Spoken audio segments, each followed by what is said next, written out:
Bunları yukarı taşıyalım.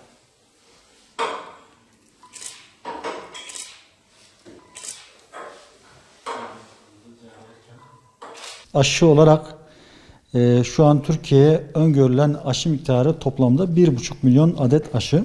İlk parti olarak yaklaşık 440 bin adet aşı gelecek. Türkiye'de yaklaşık 26.500 eczane var. Eczane başı bu 440 bini 26.500'e böldüğümüzde yaklaşık 15 adet düşüyor ilk partide. Bizler eczaneler olarak öncelikli olarak bu kronik rahatsızlığı olan ve yaşlı olan hastalarımızı alacağız. Onlara vereceğiz ilk önce.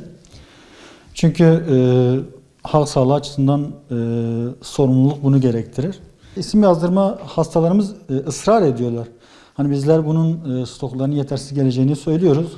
Onlar yine de isim yazdırmak istiyorlar. Fakat biz bu isim yazdırmalarına rağmen öncelikli olarak dediğim gibi kronik hastaları ve yaşlıları şey yapacağız, öncelikli tutacağız. Gönül ister ki talep ne kadarsa o kadar aşı gelsin. Fakat aşı üreten firmalar yeteri kadar aşı üretemedikleri için, çünkü grip aşısı üretimi zor bir aşı. Kolay bir aşı değil. Gerekli imkanlar ölçüsünde ancak bu kadar Türkiye'ye bu kadar aşı gönderebiliyor. 1,5 milyon tane.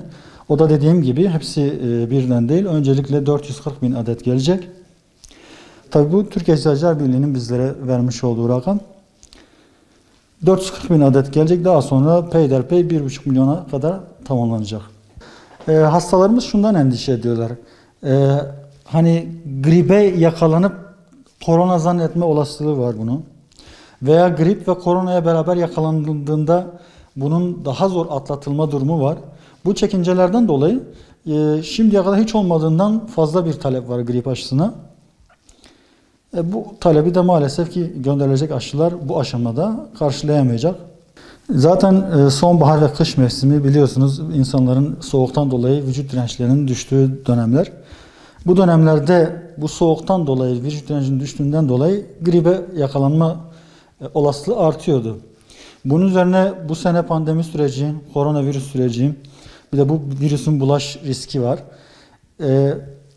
Zaten birbirimizle bu gripten dolayı bir mesafe koymamız gerekiyordu normal yıllarda.